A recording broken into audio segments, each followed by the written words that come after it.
Hi, and welcome to the channel.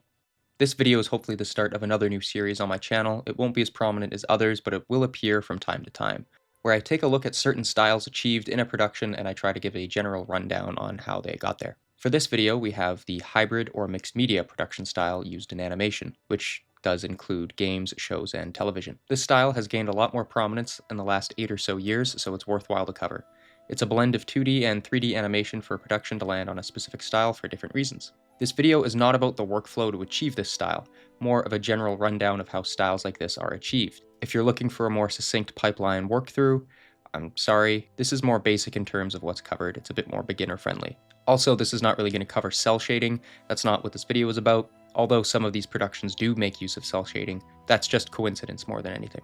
Before getting into the meat of it, we kind of have to cover the difference between 2D and 3D animation, because in the real world, I've met a lot of people who don't actually seem to know the difference. Some studios have very specific production styles that I won't cover. This is going to be a bit more general. I also just had a quick spoiler list on screen. I'll try to avoid major spoilers, but I may need to show specific shots to demonstrate concepts or ideas. If it's not from this list, but I use footage of it, I'll put the title of the project at the bottom. Also, some of the footage I'll show is from behind-the-scenes interviews, and since some of these studios are French and Japanese, those bits do have subtitles on the bottom. There's also bits where I use footage from Blender with some models in it to demonstrate what I'm talking about. Those models are from Fortnite, and I got them into Blender using the program Fortnite Porting. Link to its GitHub will be in the description. Hurry up, Captain! We've no time to lose. Bingo! Just the necessities, of course.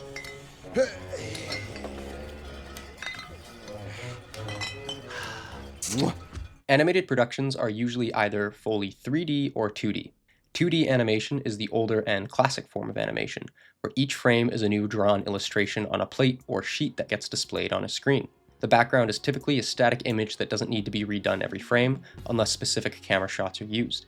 Back when it was still done physically, artists would hand paint the backgrounds and then illustrate the characters onto celluloid sheets, also called cells. Celluloid sheets are those clear planes that don't get picked up by the camera when an image is taken, so the characters are illustrated on top of them. Also, when you pick them up, they make that, I'm sure you guys know the sound. They then photograph the sequence of images over the background and display them over time to give the illusion of life. Some studios would cut holes in the background planes so they could actually put a light behind them. This allowed for a realistic bloom effect for the lighting, since the cameras taking the pictures were also, film, which is also part of the reason why lots of pre-digital anime productions are described as feeling a bit warmer sometimes. Once computers became advanced enough, the backgrounds and sheets could be done digitally.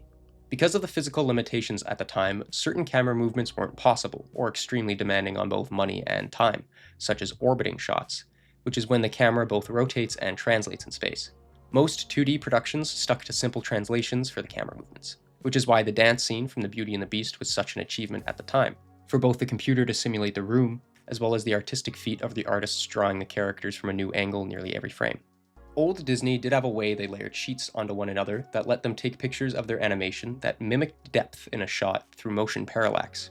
By layering different elements of a scene in front of the camera, you could move them across the frame at different speeds. They did this with oil paints atop of glass panels. This is one of the ways we perceive depth on a flat surface, like on our screens rather than using binocular cues.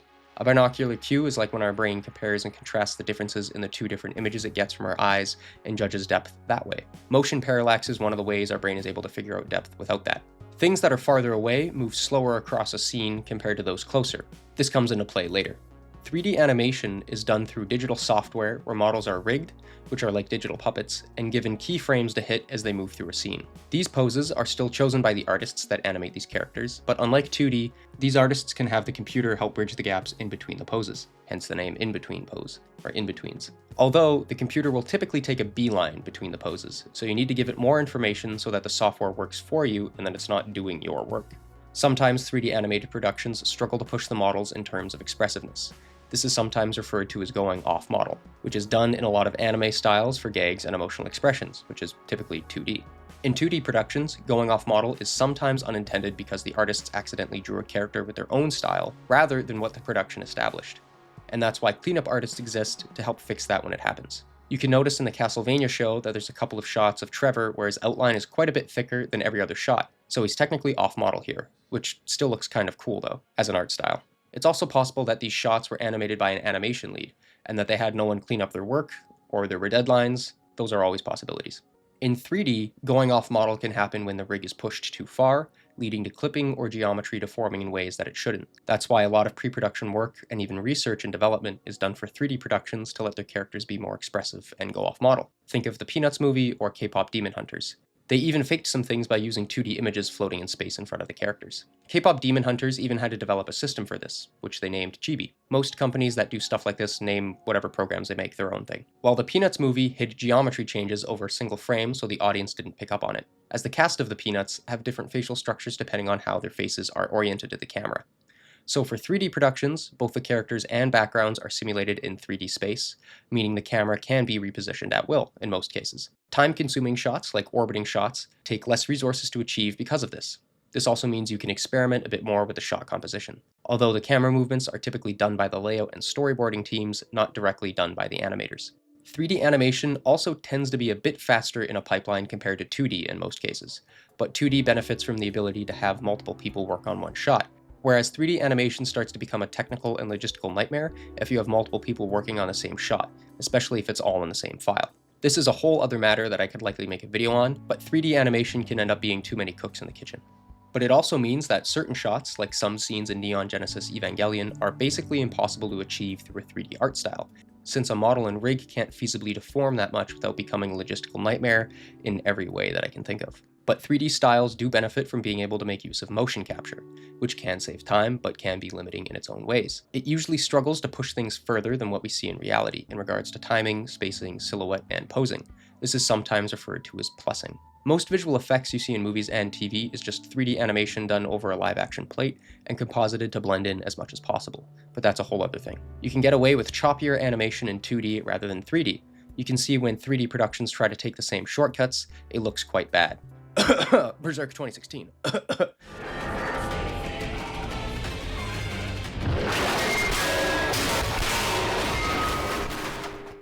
An example is more isolated motions, such as standing there talking, or only really moving an arm. When animation was done on cells, this was two physical layers of illustrations put on top of each other and then switched around when needed. Sometimes you can notice that certain aspects of the moving parts change while the static bits don't, such as line thickness or the placement of specific details, because, humans are fallible.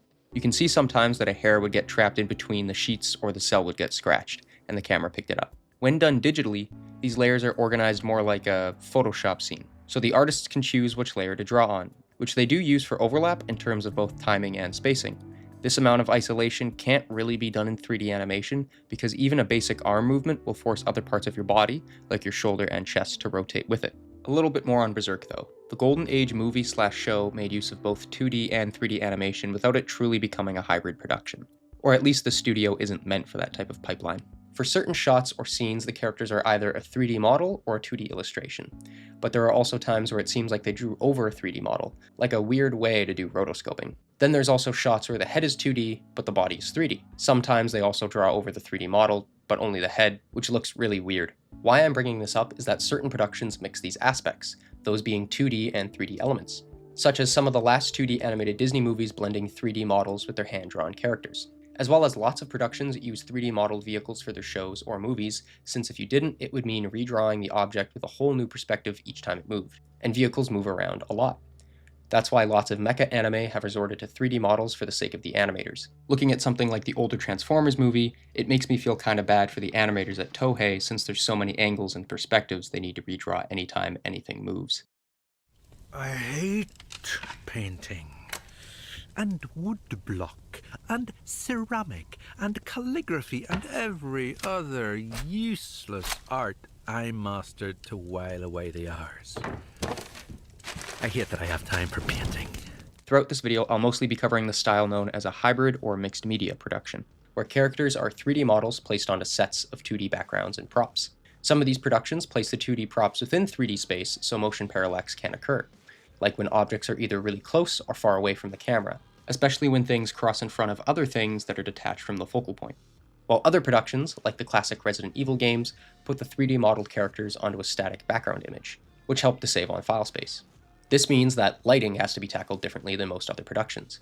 Depending on how the 2D planes and objects are put into a scene, the characters have to be lit in 3D space to match the background and its lighting. Because when the characters are brought into a scene, the flat 2D images that act as the background don't actually illuminate anything, because it's a static image. So compositing and lighting teams have to pay close attention to the environments the characters are in and then mimic the lighting that was painted in. Shows like Arcane render the characters on a separate pass compared to the background, meaning they can have different lights on them compared to things in the environment. Lots of the characters were given lights to help illuminate the edges of their silhouettes and separate them from the background so they stand out more. Stuff like this is also done for some video games, like Team Fortress 2 and Halo 5, even though they're fully in 3D environments. Both those games have unique setups where the character models have a unique light that constantly illuminates the model so they can't hide in dark areas, as well as it helps them stand out more. This means darker clothed characters don't have a huge advantage. So in Arcane's case, the way it's composited is quite similar to most visual effects work, if the camera's static that is, which is taking the 3D models from a separate render pass and matching them to a 2D plate. In real-life productions, cameras now have a technology in them that tracks their movements and rotations. That data can be put into their animation softwares so the models don't appear to slide around on the floor. Some video games will do a similar thing to this with their view model animations. You may have noticed that when you rub up against a wall, the arms and weapons don't merge into what's in front of you. That's because those things are rendered on a separate plane from what the player's camera shows, so it doesn't run into that issue. This is also part of the reason why characters shoot out of their faces technically, because there's a mismatch between the first and third person animations and perspectives. This is how head glitching technically works. Only some games realistically portray the arms and gun while having the bullets come out of the barrel too. Games like Ready or Not and Arma don't do this, as a more realistic feel is trying to be replicated with those games. Civilian is obvious DOA. Oh yeah, he's dead. Stiff as a board. Some backgrounds are made with very basic primitive shapes, then made into an image and then painted over, then brought back into the scene. This lets the background artists get reference for the perspective of the shot. But the way things are lit can be a bit of a headache when blending elements, especially when characters' contact points are lit from bright sources and multiple angles, like that cave scene in Arcane. It means a lot of care has to take place to make the character feel like they're connected to the ground and not floating in front of the illustrated elements, because they actually are floating in front of them, in most cases. Because of all the technical aspects that go into hybrid productions, outsourcing doesn't happen as often as other styles. There needs to be so much cohesion between departments that separating them by any large degree will cause nothing but headaches and delays. So most studios that use this style do a whole lot of their own production work, while sometimes outsourcing things like character designs, writing, or storyboarding to other companies or more independent artists. For example, Fortitia's matte painting artists gave strong recommendations for lighting certain scenes and shots when interacting with the layout and compositing teams, since, they all work in the same building, they could just talk to each other. Also, Fortitia's visual effects teams couldn't do any of their work until the 3D animation and camera movements were finalized, since the effects in that show are done to camera, as well as their 2D planes.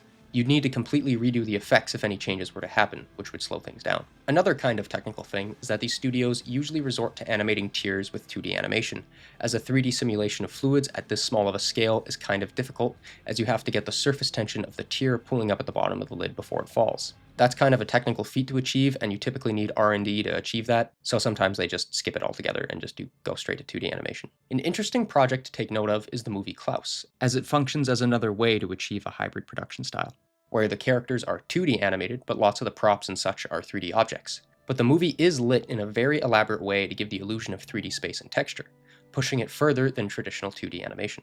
Some shots, like orbiting ones, are quite hard to pull off in hybrid productions, unless some scenes switch out the 2D background for a 3D environment, which happens occasionally in Blue Eye Samurai in scenes that the camera does a lot of shot reverse shots during dialogue scenes, or it's doing a whole lot of bullshit during a fight scene. Arcane also does have some instances where the environments are 3D, but the objects are painted to match the look of the matte painted backgrounds. So then the show functions more like Star Wars: The Clone Wars with its art style and production.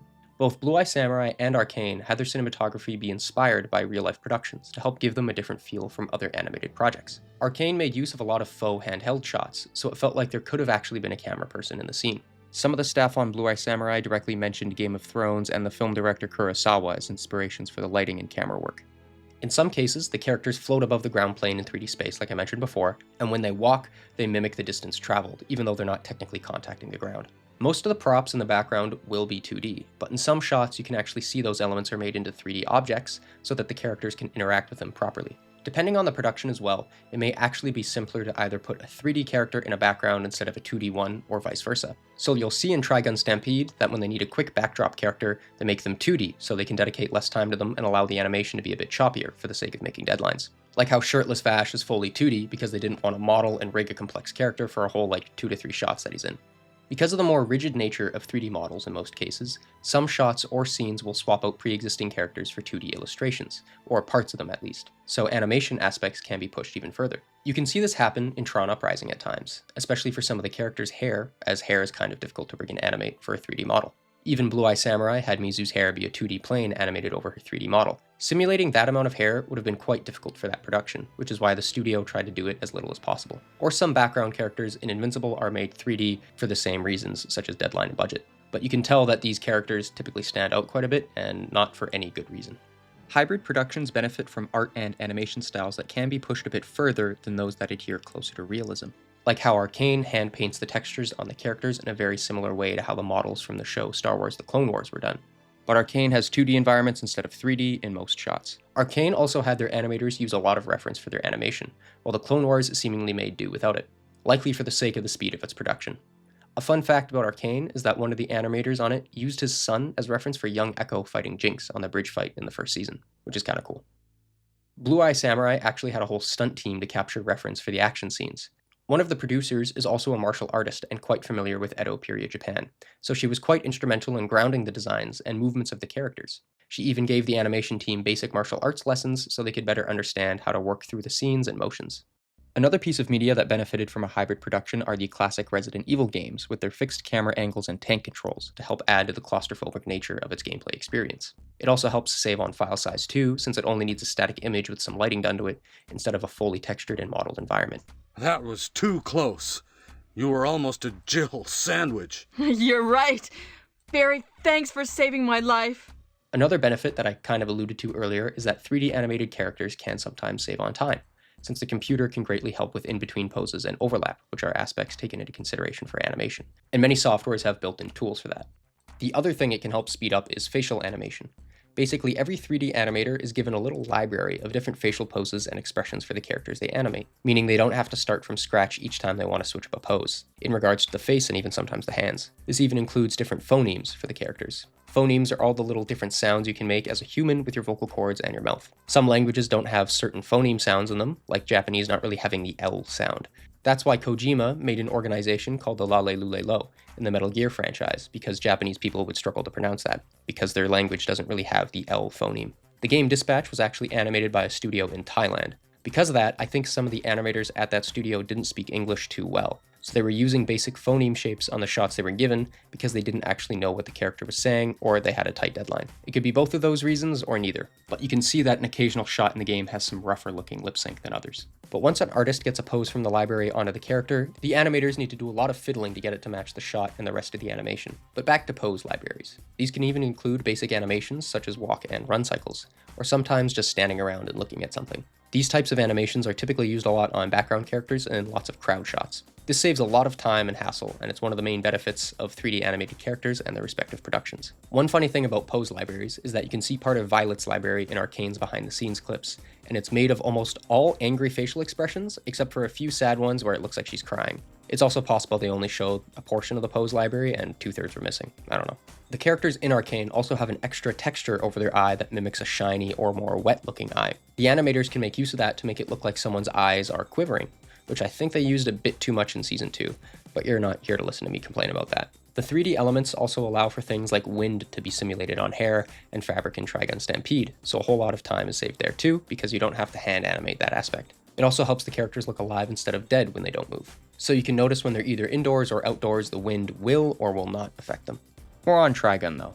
Since it's a hybrid production from Studio Orange and it's styled to look like traditional anime, it faced unique challenges compared to other productions, such as the challenge of representing typical anime face shapes. Many of the aspects of anime facial structure are done to perspective quite heavily, even though most 3D productions are done to camera as well, especially with the way eyes are posed lots of the time, such as the eyes from a 3/4 view or the mouth from the side profile. The studio needed to create a software that deformed the geometry of the characters' faces depending on where the camera was placed. So the mouth would be pushed or pulled from the head's geometry to get specific shapes, such as that side beam mouth shape that anime characters have where the front bit of their face doesn't open up when they talk, which is technically anatomically incorrect, but is very much a part of the style of lots of anime. In real life, our mouths create a gap there and our jaws hinge backwards from behind the ear, so more realistic looking facial animation incorporates those aspects. In regards to this unique facial deformation, games like Guilty Gear and many of the Dragon Ball fighting games use tools like this as well, but I haven't played those games, so I don't know that much about them, but they're worth the mention anyways. You ever jerk off in this thing? You low, Vizzy. All the time, actually. Bro. I like to bust after every big bust, you know, and I was pretty successful, so you can imagine. Sounds like loads of fun. Unique things about certain styles. Because the game has static camera angles, it can be hard to tell if a hallway has a turn or it's a dead end. To help with that distinction, during production, some of the artists on the games used lighting to help tell the player that there is a turn at the end of the hall. By having a bit of light peek around the corner, it tells you that you can make a turn and that it's not a dead end. So it clears up where you can and can't go and reduces confusion. Even in Resident Evil 7, they made use of that too, since the game is quite visibly dark and dimly lit compared to lots of the other ones. Welcome to the family, son. Looking at the models from Dead Cells, it looks like lots of the characters are modeled and animated fully in 3D, then put through a filter to pixelate them to match the art style of the 2D elements and backgrounds. So it's like pseudo-pixel art compared to a game like Blasphemous, which is a more traditional pixel art. Arcane uses 24 frames per second for basically all of its animation, which is pretty standard, except for its visual effects, which is done as 2D illustrations at 12 frames per second. The only exception to this, I believe, is the effects of the anomaly in Season 2, which is done at a higher frame rate, maybe even at 24 frames per second, to help distinguish it and make it look more advanced compared to the other effects. Some of the 2D effects also illuminated their surroundings, like Hextech and Shimmer, so lighting had to be added in the space to match the planes and cast light onto the characters. Fortiche also mentioned that the end fight of Season 2, Episode 3, was one of, if not the most challenging thing to accomplish throughout the show's runtime. Fun fact, Fortiche did mention that Cowboy Bebop and Trigun influenced the pacing of the first season of the show, with the way the emotional beats were mixed in with the action scenes. Comparatively, and going off of this, my last point, we can take a look at Trigun Stampede's effects, which almost all of them are simulated in different 3D programs compared to the main animation software, and then layered on top of the backgrounds through compositing work while still interacting with the characters. Looking at some of the behind-the-scenes stuff too, Studio Orange also experimented with motion capture, but left that behind pretty quickly. Then there's also some productions that make use of 2D effects placed in 3D space, so that would be projects like the Spider-Verse movies, 2XKO, which is the League of Legends fighting game, and Hi-Fi Rush. In the final fight of Castlevania Season 3, it takes place in a largely 3D environment underground. It seems as though they forgot to texture and model the ends of the hallways, so they just kind of lead to a black void, which you're not supposed to notice. But I did. Games like Hades and Disco Elysium technically make use of hybrid styles, but are played from an isometric view, so depth is handled quite a bit differently. A game like Ruiner is also played isometrically, but that game is fully rendered in 3D space, but with a locked camera. I hope you guys learned something and you enjoyed watching. Comments, questions, and criticism are welcome. This video has actually been a re-upload of sorts. I changed some of the wording and the thumbnail, so it's a bit less misleading for some people. So I'm sorry if I confused anyone, and thank you for the feedback on that original upload. I tried to take that feedback as seriously as I could, although some people, they said it's not 2.5D, but then they didn't tell me what it was. I had to figure that out myself. I'll put the feedback to use, and I'll go into more detail on the channel in an upcoming update video after another video I make later. With this video, I do hope I get to branch out my content a bit more from specifically on character design, because I think I have more to say than just that. And with that, thank you for watching and take care.